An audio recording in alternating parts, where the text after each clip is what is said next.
Tell me what's in the box.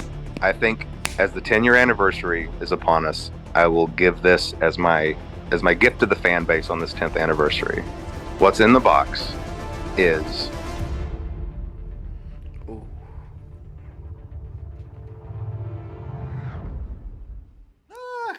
Mabel! Aw. Hi, Mabel. Yeah, she's the best. What's going on, guys? Stalker back again. Hope you're fantastic today. And it's the 10-year anniversary of Five Nights at Freddy's. It is August the 5th, which means if you've been looking at the list, what the official Twitter has been saying, it's the interview with Scott Cawthon, everybody. Hey, everybody. How's it going? Dawko, good to see you again. Yes, 6 years since the last interview, right? Which is crazy. A lot of things have been happening since then, so let's go back a little bit. So the interview was August 2018. So after that, we got Help Wanted, Special Delivery, Security Breach, Help Wanted 2, Ruin DLC. So there's a lot going on. And of course, the future games as well. Yesterday, Steelwall has announced something. I don't know what it is yet because we're recording this, a couple of months before. But guys, whatever it was, I hope you're very excited for it. Future Dawko, Into the Pit as well. Stuff to look for. There's so much stuff to look forward to. And it's really cool that you've done like a week of exciting things for the 10-year anniversary. We've never seen something like this before. 10 years of Five Nights at Freddy's, which is... Yeah. It's pretty crazy, right? Man, I can't believe it's been so long since our last interview. That really seems like just it doesn't. How long did you say ago it was? 6 years ago? That's hard to believe. That's impossible to believe. I know, right? I've actually got a song for you that I'm going to play for you to celebrate the 10-year anniversary. Okay, no, this is getting things off to a kind of an awkward start, but I'll let you go on ahead. Okay.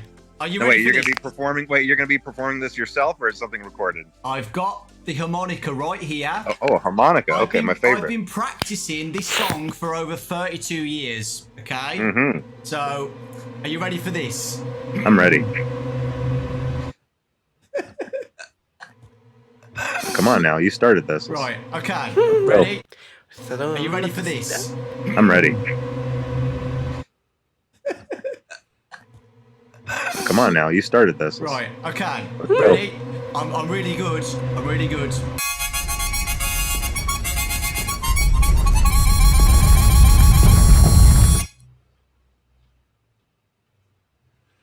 Now, I will admit that I couldn't actually hear that. I don't know if your thing was cutting the audio out. Well, I actually played a spell. Oh. The spell is from 1864 by a wizard named Dewey Muscrewy. Okay. That spell has now hypnotized you to tell me all the lore of Five Nights at Freddy's. Oh, jeez. Now, I thought we talked about this in advance. Now, listen. This is a bad idea to start talking about lore. All right, well, here, you have to give me specific questions, and I'll see what I can answer for you. I was joking. But I make no promises. Scott, tell me what's in the box. Wow, just direct. Just out and direct, just like that. Yeah. Well, look, okay. It's the 10-year anniversary, okay? And even though I like to be elusive, I like to kind of tease the fan. Just out and direct, just like that. Yeah. But I make no promises. Scott, tell me what's in the box. Wow, just direct. Just out and direct, just like that. Yeah. Well, look, okay. It's the 10-year anniversary, okay? And even though I like to be elusive, I like to kind of tease the fan base. I like to, and I do like there to be an air of mystery about things. Sometimes I do let things go on for too long. And I understand that sometimes things become not fun anymore and things can become frustrating for theorists. So, okay, I think as the 10-year anniversary is upon us, I will give this as my gift to the fan base on this 10th anniversary. What's in the box is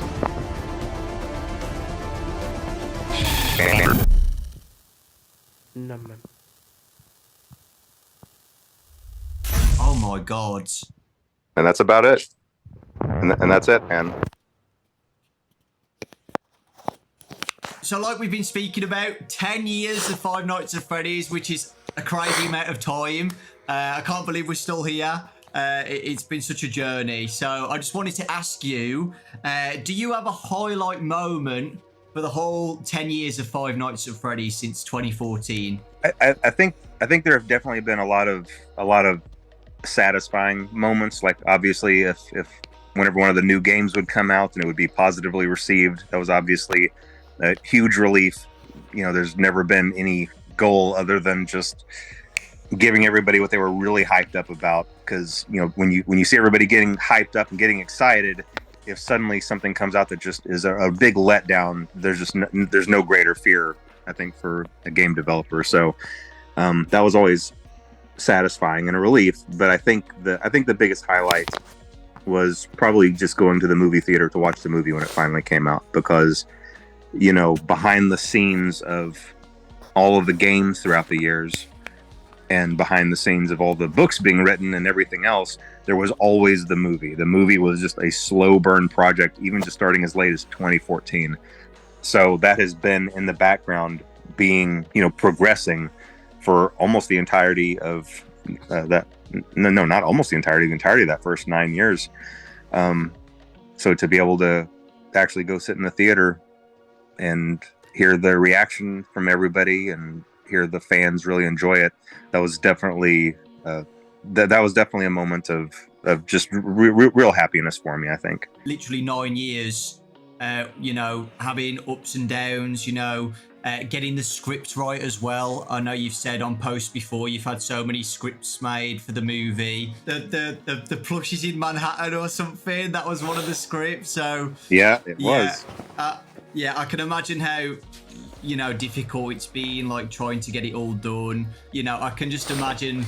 Well, I can't imagine it because I'm not you, but you know, when me, Raz, and Ryan and Baz went to a premiere for it and sat down at the cinemas, and we all looked at each other at the end, and we had to like, we couldn't believe it, and we didn't even make the games. We've been there since, you know, basically day one, but we all said, like, imagine how Scott's feeling right now, you know, just sitting down and seeing it actually, you know, on the big screen. It must be a crazy feeling.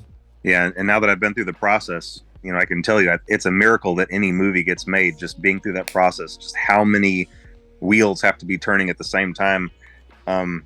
And how many things, and even though this process took a long time for me, you know, Hollywood works at just blazing speed, where there's 100 things happening at the same time, and it's a miracle if these things get coordinated. And sometimes things don't work out, but sometimes they do. On the day that I was driving to New Orleans, and the shooting was supposed to start the next day, on that drive, I was on the phone. It was like a 5-hour drive from where I was. I was on the phone the entire time trying to finish contracts and finish negotiating points, because there were still open items with there were still things that needed to be resolved with Universal, Blumhouse, the Actors Guild, the Writing Guild. There were just Louisiana. There were all of these things, and any one of them not being settled properly would mean we couldn't start filming.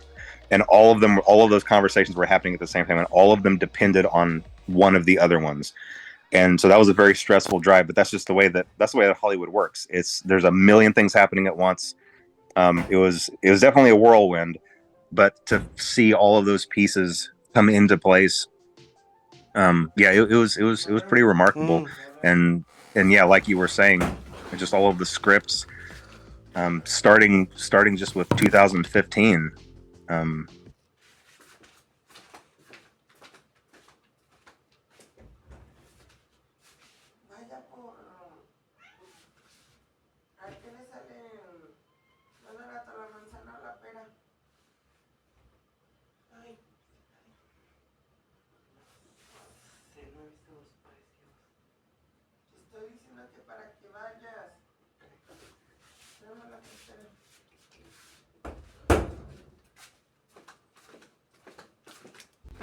You know,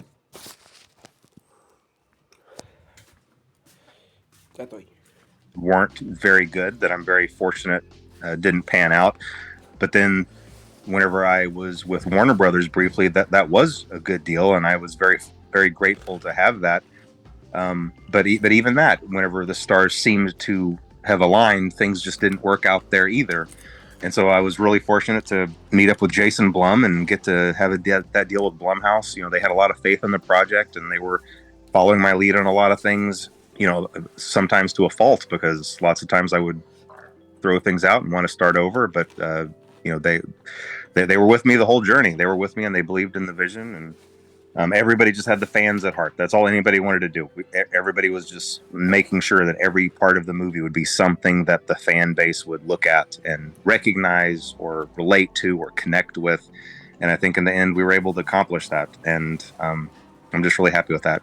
And I think we landed with just the perfect cast, which, again, that almost didn't happen either. There were a couple of instances where someone else was about to get a part, and then something would happen that would make that not work out, and then someone better would step in. And I've said this to, my contacts at Blumhouse numerous times just over this last 6 months, even since the movie came out, thinking, aren't we glad that we got like Josh Hutcherson for this role? Like, isn't it great we had Elizabeth Lale for this role? Isn't it awesome we had Matthew Lillard for this role? You know, isn't it great we ended up with Piper Rubio for this role? Like, every single person that we ended up with was just absolutely perfect in those slots, and everybody was just a delight to work with. Once again, since I'm new to kind of the film industry, I got to talk to people about their other experiences on other projects, and it can be really scary because usually, from what I understand, every production has one member of the cast or one person on staff or just one person that, you know, causes problems or something like that. We didn't have anything like that. Nothing like that. Everybody was just phenomenal.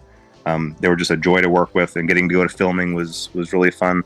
So it was a really fun experience. And in the end, I'm just happy that the fans were happy with it. Now, that's not to say the film didn't have, it's places where it could have been improved, and we're all, me and Emma and Jason Blum, we're definitely chat about that and looking to make sure the second movie is a step up and an improvement.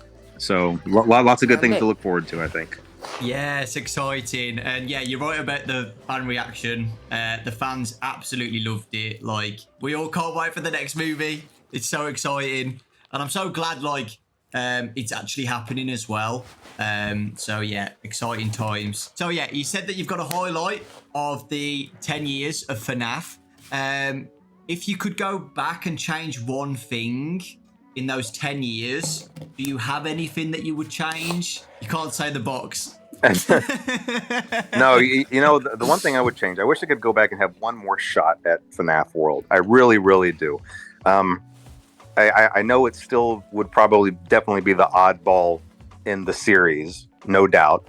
And maybe it would still have been a poor decision in general, but there were just a lot of bad decisions made at the beginning of that project that doomed it from the start. Like, I was making it with mobile in mind, so it was a really slow resolution. I was thinking about it as a game on the phones. I tried to make the whole game on one frame in Click Team Fusion. That just means I wasn't allowing it to be as big as it could have been. I was trying to cram it all together. Okay, easy. Scott, tell me. Also, Nexus, from Ruin. Now, that was a character where, even in just my design, Making noise. Careful not make that mistake again after that. Hi, FNAF World is under. But yeah, I can have one more shot at FNAF World. I really, really do. I know it still would probably definitely be the oddball in the series, no doubt. And maybe it would still have been a poor decision in general, but there were just a lot of bad decisions made at the beginning of that project that doomed it from the start. Like, I was making it with mobile in mind, so it was a really slow resolution. I was thinking about it as a game on the phones. I tried to make the whole game on one frame in Click Team Fusion. That just means I wasn't allowing it to be as big as it could have been. I was trying to cram it all together for my own convenience. There were just several decisions that were made that really hindered that. And also, I was in a rush because I was getting I was getting a little arrogant, thinking that, hey, anything I make is going to be gold, you know, and I definitely ate some humble pie with that really, really quick. And I learned that is not the case. And so I've tried to be very careful to not make that mistake again after that. But yeah, you know, if I could go back and change one thing, I wish I could maybe work with a different developer and just really make it a high resolution game, get in some really good graphics, maybe get someone else to, you know, help me with those graphics. And it could have been a good game. Who knows? Maybe somewhere down the line, if I get really antsy about it and have a lot of free time on my hands, maybe FNAF 2 or FNAF World 2 might be a thing. Yeah, I was about to say that, you know, you could still get a different company to do a FNAF World game. It's not over yet. I think I've said this to you before. I love FNAF World. I think it is so underrated, and I always say FNAF World is underrated. I love it so much. There's just a charm to it. I really do. And I know you don't like it, but I absolutely love it, man. I really do. I love everything about it. If I had allowed myself to work on it for one more year, just like really double its development cycle and let it be a high res game, I bet it would have really been something. But like I said, who knows? Maybe for the sequel someday. Let's move on to Steelwall. The amazing Steelwall Studios. That was the next game after Ultimate Custom Night. Help Wanted. One of my favourite games in VR. I absolutely loved it. What has it been like working with Steelwall? Were you nervous about it? Because I know it's a big thing to, you know, give a company your baby, basically, and let them, you know, do what you've been doing for the past 5 years. How was it for the first time letting someone else work on FNAF? I was really nervous about it. I was really nervous. You know, I went several years still doing it by myself, even after I had the financial ability to pay other people. Again, I wasn't in that mentality of being able to do that. So even though I could have done that, I was still doing things just all by myself, all the way through Pizzeria Simulator. Yeah. But by then it was I knew that it was getting too much for me. I knew that I had to find another partner for it, and I was scared of that because, you know, there are stories all over the internet available about just games that went completely wrong because of games being mismanaged in the hands of, you know, development companies. And I'm sure that all of their pitches on the surface would have sounded the same, but I really got lucky. For that reason, I really feel like I got lucky, because whereas I probably could have accidentally ended up with a company that did botch something, I didn't. I think I really honestly believe that I landed with the best, just one of the best development companies. They've been just a pleasure to work with, and they've done a really great job. You know, this last one they did, Ruin, I thought it was just so much fun. And I think that might be my favorite thing that they've made was Ruin. And the things that they have planned, which I'm not going to talk about right here, but the things that they have planned are really exciting too. So yeah, I've been really happy. It's been a really good experience. Well, I'll tell you, on Help Wanted, I was going to throw in, I'm happy with how Help Wanted came out, because at the time, and I don't have this anymore. I don't have a VR setup anymore. But whenever the first Help Wanted came out, I did have a VR setup. So I was able to beta test. And of course, I was leading the charge to want to beta test my own games. I got into the Funtime Auditorium and I noped out of it. I took the headset off, and I immediately got on the phone with Steelwall and said, I'm not doing it. I'm not going to test it. You test it. You're going to test it. You'll find someone else to test it. I didn't even get jump scared by Foxy. I was just in there in the darkness, and I knew I wasn't going to do it. And I never played it again. And I never played Help Wanted. And I never played Help Wanted 2 either. And I'm not going to. People need to understand it though, right? Because in the past, like when I've obviously done videos on Help Wanted 1 and 2, I get a comment saying like, it's not that scary, you're overreacted, it's not that bad. But you don't know until you've literally put on the headset, right? Yeah. It's completely different, you know, just watching it from a screen is compared to having the actual headset on. It's terrifying. Yeah, completely different experience. My other question, Glitch Trap is one of my favourite characters in FNAF now. I absolutely love Glitch Trap. What are your thoughts on Glitch Trap as a whole, with the development of Help Wanted? I love the character. And I know that this is kind of one of the places where I know that there's a little bit of a divide with maybe me and the fan base, or maybe just within the fan base, because I always lean sci-fi. I have a tendency to lean sci-fi, even though I try to come back into the roots of the supernatural instead. But I can't help my inclinations to lean sci-fi. So anything that involves possession of AI or possession of machines or circuitry, that I love that sort of thing. So I love the idea of glitch trap. I'm not a huge fan of the name, and here's the way that these things happen. Okay, and this happened with burn trap too. Whenever I'm in the planning phase with Steel Wool, we come up with temporary names for these characters. You know, whenever we're doing the pre-production document, I'll say, oh, well, he's glitchy. We'll call him glitch trap. Oh yeah, he's burned. We'll just call him burn trap. But then those names get embedded in the source code because they use those temporary names also. And once they're in the source code, and once someone finds them in the source code, that's it. Like that's the canon name now, and there's nothing I can do about it. And hopefully we're learning our lessons going forward to maybe find I don't know, to just hone in on a better process there. Because yes, I love the character. I'm not a huge fan of the name, but it is what it is for now. You know, it's the name. I love Glitch Trap's name. Character, not a huge fan of the name, but it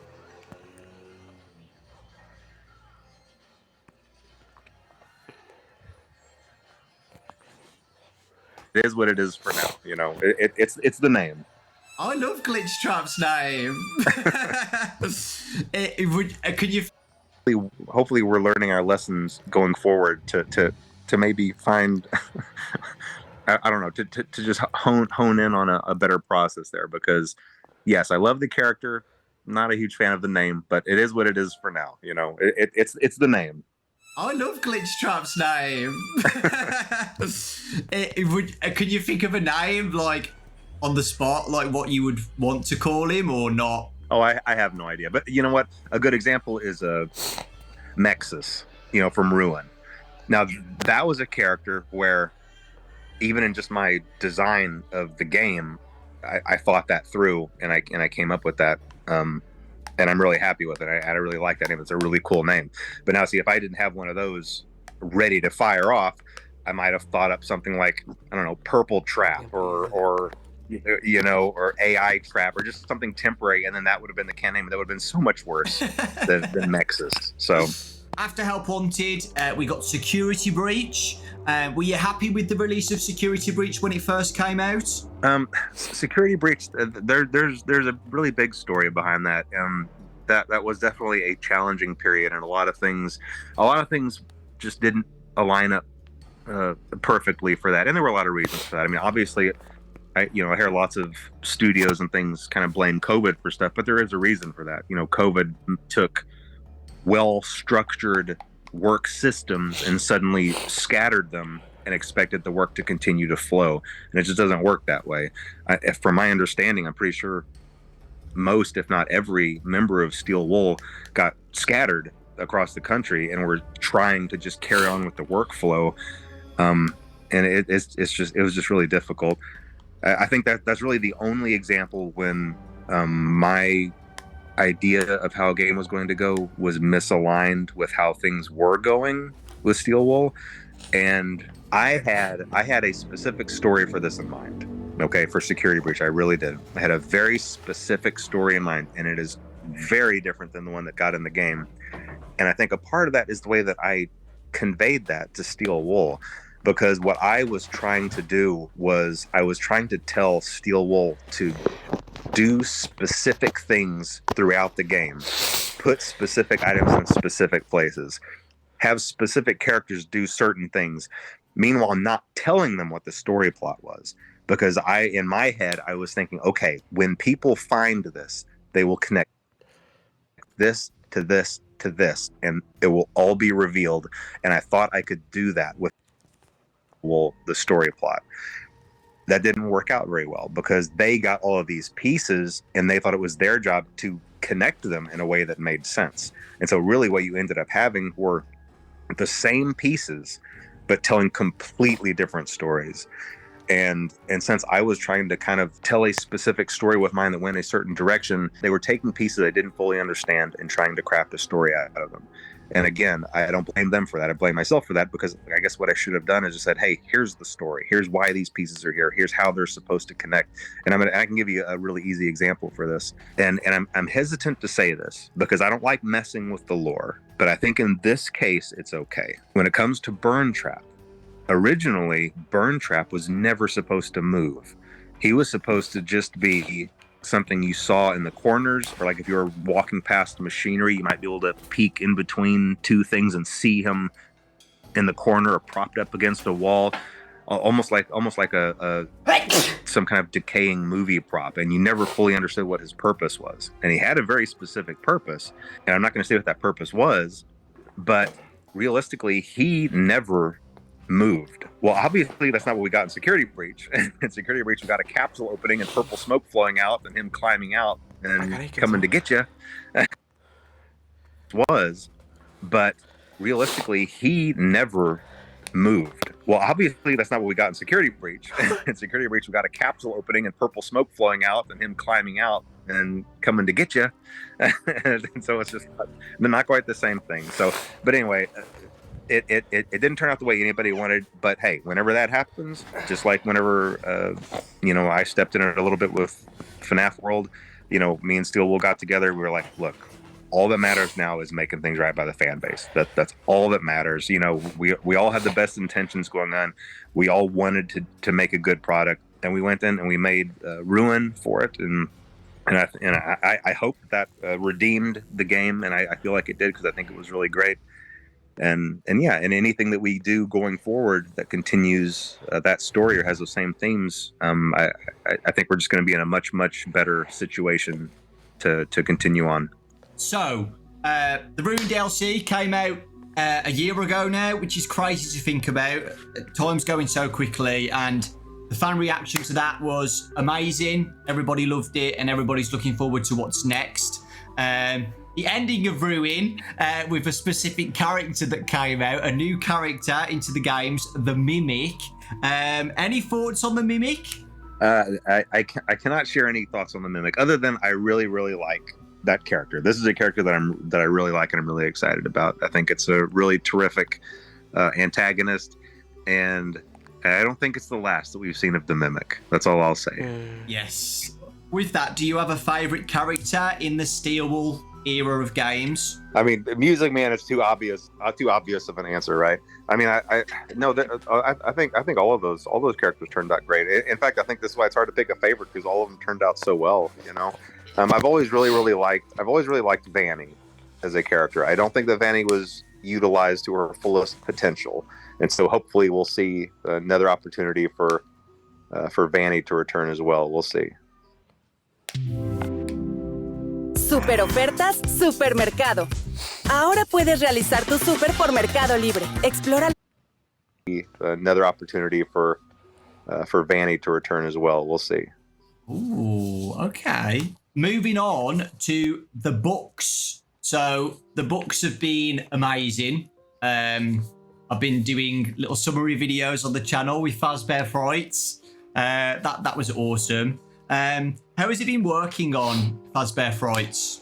It's actually really enjoyable. It's probably one of the most enjoyable things that I do, because I just get to think up a really scary scenario, and then I create maybe a 10 to 15 page story out of it. And then I have writers that I work with, obviously, and they take that and they really flesh it out and fill it out and add the details and turn it into a full-length story. And I get to kind of just really see it come to life. So it's been really enjoyable, and that's something that I really enjoy. It's funny because it's one of those things where, as long as I know that's something that's happening in my life, I might be at the gym or I might be watching a show, and then suddenly something will come to mind, and I'll be like, "Oh man, this is gonna make a great story," and I get right home and I start working on it. Do you have a favorite story out of all of them? I think my favorite story it's probably Bunny Call. I know that's kind of an oddball choice, but there's a reason for it. It's because some of these stories are based on my real life experiences. Bunny Call is not completely made up. I used to take my family to a family summer camp. Okay, this is my two oldest boys were maybe 11 and 12 at the time, Or no. I bet they were 13 and 14. It's hard to remember exactly when this was. But then I had younger two that were just babies still. And whenever we showed up at camp and we were all in the auditorium signing up for activities, it was rafting and boating. One of the things you could sign up for was a panda call. Okay. And a panda call it's a very deceiving title, because what that meant is that early in the morning, a bunch of the camp counselors dressed as killer clowns would come into your cabin and scare the crap out of your kids to wake them up early and drag them off to their daily activities. And so I signed up my two oldest, Ian and Braden, my old beta testers, from whenever they, through all their lives testing my games. I signed them up for it. And I thought, oh yeah, this will be kind of fun. It was kind of fun until the next morning started rolling around. I started thinking about what I'd done, because then the next morning I woke up at 5 a.m. and I realized they're out there somewhere. Like this is happening right now. And I started Ian and Braden, my old beta testers, from whenever they, through all their lives testing my games. I signed them up for it. And I thought, oh yeah, this will be kind of fun. It was kind of fun until the next morning started rolling around. I started thinking about what I'd done, because then the next morning I woke up at 5 a.m. and I realized they're out there somewhere. Like this is happening right now. And I started listening for screams, and I started listening for noises, and I even snuck out and went outside, and it was dark and there were crickets chirping, and I was looking around, and I just thought to myself, somewhere out here in the dark in these trees, listening for screams, thinking about what I'd done, because then the next morning I woke up at 5 a.m. and I realized they're out there somewhere. Like this is happening right now. And I started listening for screams, and I started listening for noises, and I even snuck out and went outside, and it was dark and there were crickets chirping. I was looking around, and I just thought to myself, somewhere out here in the dark in these trees are a bunch of clowns, and they're coming to my cabin. and it was a really, really scary sensation. And so then I just went back inside, and I looked at my family sleeping. I looked at my baby sleeping, and my kids and my wife, and I was like, what have I done? Like, what have I done? Of course, it ended up not being a big deal, because then I just heard a soft knock at the door, and I opened it, and there was a row of killer clowns. I said, never mind, you guys, and they just walked on. And so it wasn't a big deal, but it was still a really eerie feeling like I had signed up for something that I'd regretted and I couldn't undo it, And so I based a bunny call on that. Oh, that's awesome. You said that you've got relatable stories. Do you have a relatable story with Fazgoo? Look, okay. Listen, anytime there's a series of a whole bunch of different things, you're going to have some that are great, and then some that's like, well, like what was going on with this? I don't know how to explain the Fazgoo. I'm sure I had something in mind that was really great, but they can't all be winners. Now I will say a couple of the other ones that had real life connections.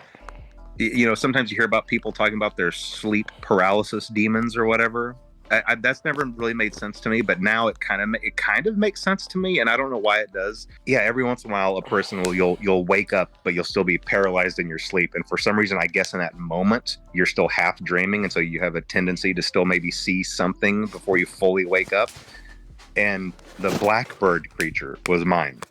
That creature on the cover of Blackbird is my sleep paralysis demon, because I was on vacation, I was by myself, and I don't know what the circumstances were. I feel like I was taking a midday nap, but I woke up with a jolt, and for a split second I saw that thing standing over me, and I couldn't move, and my body was tingling, and I was just frozen up, and I was just so disoriented after that. But I never forgot that, and I knew immediately after that, it's like, I've got to get this into a story somewhere, like this crazy looking creature. That is crazy. That is absolutely crazy. I've never had sleep paralysis, so I don't know what my creature would look like, but I hope it doesn't look like that. I don't think it's a normal experience. I don't think it's an experience you should want to have. I don't feel like it's a healthy thing. So if that hasn't happened to you, I think you're in a good place. Do you have a least favorite story? I don't know. I think it probably might be the Fazgoo. Or no, I mean, come on. It's got to be the one where the guy gets pregnant with Springtrap's baby. I'm not sure what I was thinking about. Again, that's one of those things where, oh man, this is going to be really creepy. But then you step back and look at it from afar, and you're like, I don't know if this is a good idea. And I swear I wasn't picking on Matt Pat. That wasn't a story designed with Matt Pat in mind. It really, really wasn't. Listen, whenever you're doing these stories for this long, eventually you just run out of names, and you're going to cover all the names. Yeah. Eventually I'll get around to Dawko. And so if you see Dawko in one of these stories, it's not something personal. It's just because I ran out of names. I don't know. Dawko is a very specific name that you'd have to get to. I probably have a few more to go through before I get to that, so you don't have anything to worry about. When doing my summary videos, and I know a lot of people say the same, people who loved Goosebumps when they were kids find these really relatable, right? And I know kids at school now read Fazbear Frights like they're Goosebumps books. And as a kid, my favourite TV show was Goosebumps. Would you ever think about or like the idea of Fazbear Frights ever being like a TV show like Goosebumps, where it's like a series of some of the best stories or something adapted? Oh yeah, definitely. And that's something that can definitely happen, especially now that the first movie came out and was successful. I think that really opens the door to lots of other potential opportunities. The only thing to be mindful of is I don't want to oversaturate the market and just create too much. And I think that sometimes we get a little bit of that, where franchises have movies and too many TV shows, and it just kind of waters everything down. But I really do like that idea, and it is definitely something that could happen for sure. Awesome. So the next segment is the FNAF movie. I've got some questions for you, Scott. First off, I absolutely loved the movie, as you know, and I know a lot of people did as well. The fans absolutely loved it, and it did really well at the box office as well. Super successful. Congratulations to you, Blumhouse, Universal. So yeah, first question is, how was working on the first FNAF movie after waiting for so long, after announcing it back in 2015? Well, you emailed me back in 2015 about it. I still remember that email. But yeah, how was it? It took a really long time to get...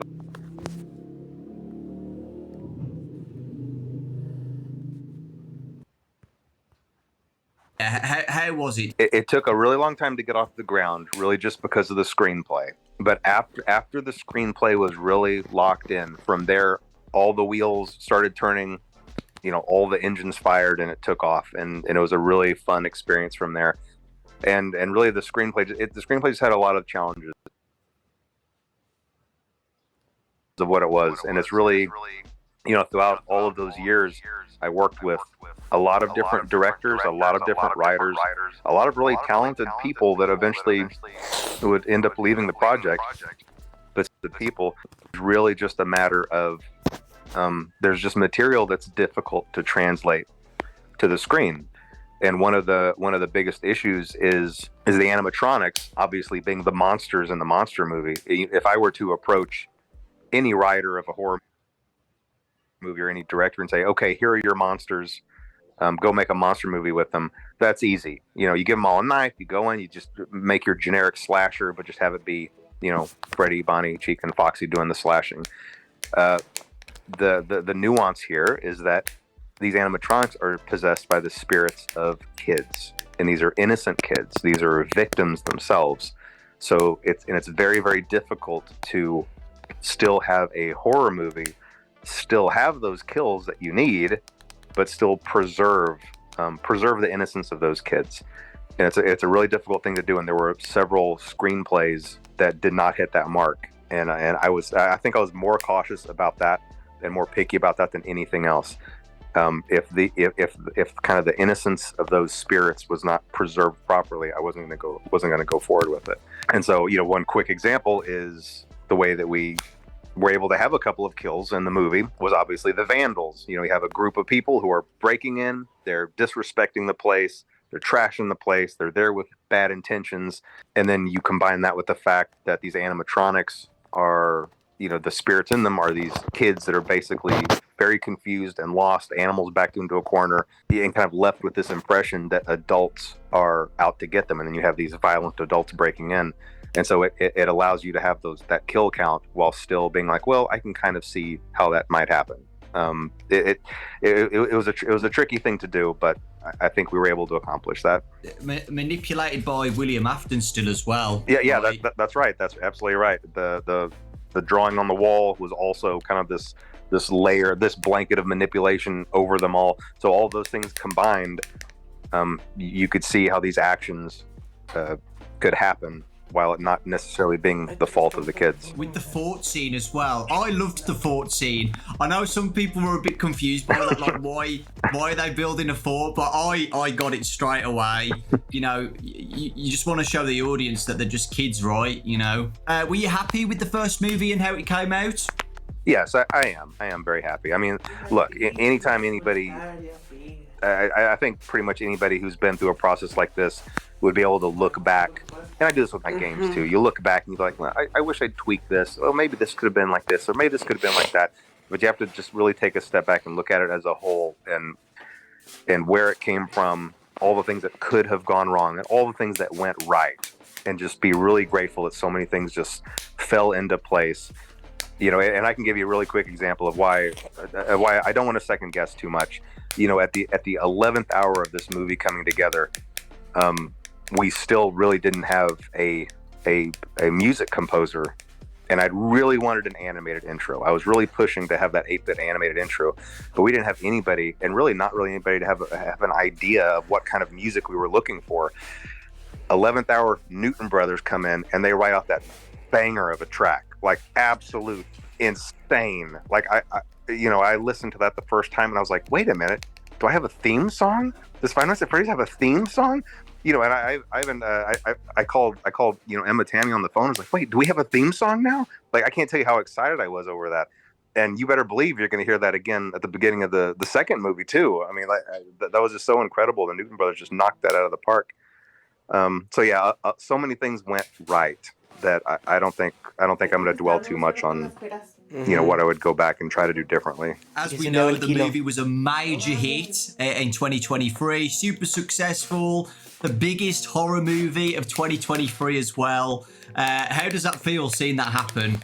It's nice. That part is nice. It's more important to me that if the critics had loved it, but the fan base was grumbling and saying, wait, this isn't how it is in the lore. Wait, we didn't like this. I don't like how they did this, and this. And the fan base was unhappy. That would be a failure to me. I'm perfectly happy with all the critics hating it and the fan base reacting positively to it. So yes, it is nice that the movie was successful. However, that is not the correct metric by which to judge the success of this movie. And in fact, opening night, which was Thursday night, you know, where I am, I went to the very first showing, and the theater was pretty much empty. There were only a couple other people in there, but it was a 1 o'clock showing. So, but still, I saw that as kind of a bad sign. But I just watched it anyway. Then I went to the next showing, which was just later in the evening, and I told myself I wasn't going to go online. I wasn't going to read any reviews. I had already told everybody at Blumhouse, and I told my legal team, don't talk to me, don't call me. Don't email me. Don't send me charts. Don't send me facts or figures. I don't want to hear anything about anything. I'm going through this whole weekend blind. I just want to experience what everybody else is experiencing. Well, before I went into that second showing, I was just by myself. And then later that evening, my whole family was coming into town, by the way. My whole family was going to come in town and watch the movie with me that night. But this showing, I was still sitting by myself. I was checking my email, and I accidentally saw one of the reviews. And I saw that it was terrible. And that opened the floodgates, and I went and started reading all of the other reviews. And I immediately texted my family saying, don't come. Don't come. You know, this is over. I want to be by myself. And I was already thinking in my head, like, how am I going to write a letter to Blumhouse apologizing for this? How am I going to write a letter to the fans apologizing to this for just wasting everybody's time? And I was just incredibly depressed. But somehow Jason Blum caught wind of this. I don't know who I asked a question to or what I said. But, you know, he started just bombarding me with text messages saying, Scott, the fans love it. The fans love it. You know, the movie's a big hit. Everything's great. He was just, you know, in all caps, everything all caps. My phone was just blowing with all caps texts. And so he really talked me through that to try to encourage me that even though the critics hated it, you know, there was a lot to be loved there by the fans. And so then I had my family come into town anyway, and we just sat in a packed theater and listened to, you know, the cheers and enthusiasm, and it really lifted my spirits. But, you know, for a couple of hours there, man, I was pretty distraught. I thought the whole thing was just a complete disaster. But it wasn't. But it wasn't. It all worked out okay. You know, it all worked out okay. Yeah. And again, the movie's not perfect. There's definitely room to improve. But yeah, I'm definitely happy that it was in general received well by the fan base. The second movie, which is, it's been announced that it's going to be coming out in 2025. Is it December 2025? Yeah, December 5th, 2025, I think. Is there anything exciting to talk about on the second movie? Anything you want to say? I'm not going to give away too many details, but I will say that I'm following kind of the same formula where the first movie is focused on the first game. So I'm going to try to carry on that tradition onward with future movies. And I think that is absolutely the way to go. And I think everyone's going to be really, really excited for what's planned for the second one. The first one was really challenging because it's so much setup. It's like, how do you establish all of this? But now that we have that launch pad, where to go from there came a lot just more natural. It felt a lot more natural. And we were able to really craft just a really great story, I think. And I'm really excited about it. And I won't say anything more, but I'm really hopeful that everyone's going to really love what's gonna come around December 2025. Yeah, so exciting. And is Emma back and everything? Oh yes, yeah, well? Emma's gonna be back. She did such a great job on that first one, Yeah, that's really good having the same director. So now we're going to be talking about Into the Pit, the new game that's coming out by Mega Cat Studios. We just got another trailer a couple last week, and it looks amazing. It looks so good. How has it been working on the game based on a Fazbear Fright story? It's definitely been a unique experience. I first started talking to Meg. It's been years and years since that game has been in development, and originally it was just supposed to be a little novelty one-off, like, oh yeah, here's this little company that makes 16-bit cartridges, and that was immediately appealing to me because I'm all about the Super Nintendo, and so if I could make something that would come on the Super Nintendo cartridge, sign me up. That was the most exciting thing, the most exciting product that I'd ever worked on. It was still just supposed to be a novelty, but as the development went on, everybody was looking at it thinking, this looks pretty good. This actually looks really good. And so they just kept on going with it. They could have stopped a lot sooner, and they could have stopped with just a little simple novelty game, but they just kept going.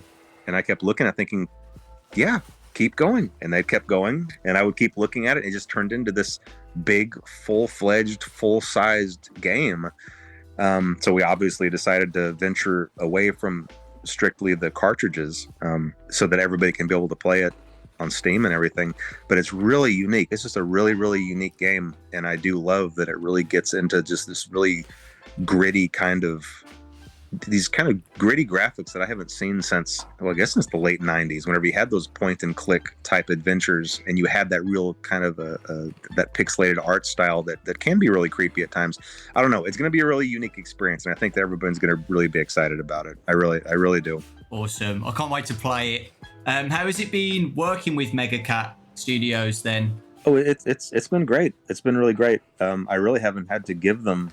I have had to give them direction, but for the most part, it's been weird. They would go into the hole for 6, 7, 8 months at a time, and I wouldn't hear anything from them, to the point where I thought, is this okay? And I would even, I talk to the other people that I work with, like, is this game okay? Is this going to be okay? Are they okay? Do I need to check on this? Do we need to check on them over there? But then I would get an update, and it would just be all this crazy new stuff and all this crazy detail, this fluid animation.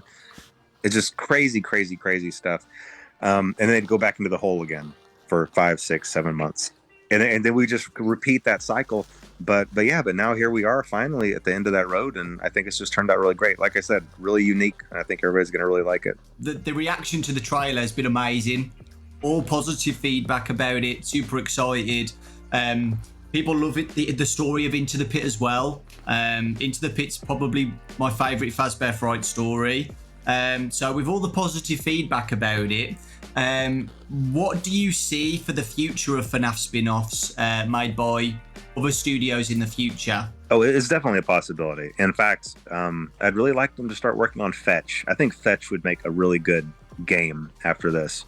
Some stories obviously cater more toward being a good game than others, but there's something really scary about the thought of something always being out there and kind of watching your house, and then and then trying to come in and do things for you. Like, this is kind of a scary thought. The thought that I might be online shopping looking for a specific thing, and somehow something out there is hearing that and receiving that, and then gonna come to me, sneak inside and put it somewhere without me knowing that it was there. It's just a creepy scenario. It's a creepy setup.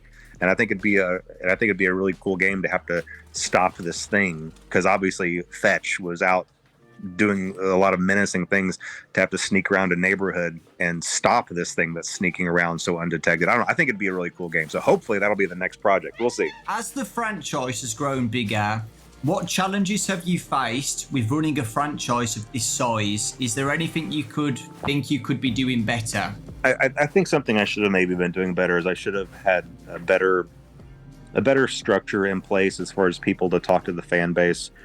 You know, I've always kept that on myself all during the years, and in the early years, I think that worked great because it was a little indie game, a little indie community, and then me, the indie dev, just chatting with the community and talking. But as the years go by and the franchise gets bigger and bigger, I don't know. I feel like I've slowly kind of lost touch with the fan base. Unfortunately, it's not that same. It's not that same relationship that it used to be. I really used to enjoy chatting with everybody and just kind of I don't know.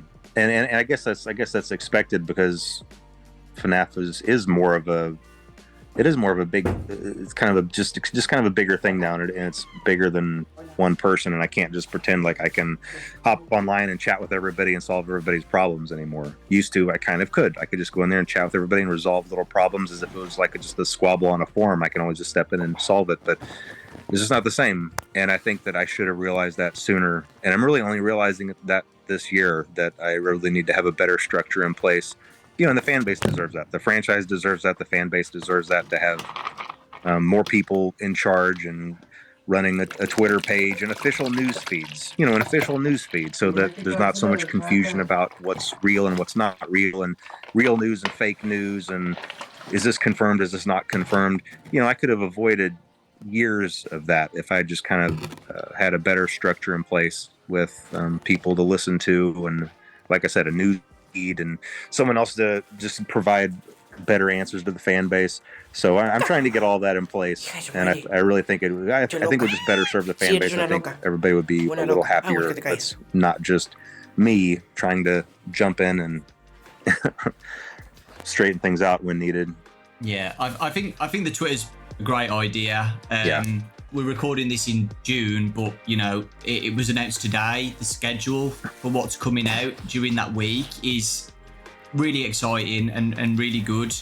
So people, you know, can get excited for the anniversary. They kind of know what's coming, which is really exciting.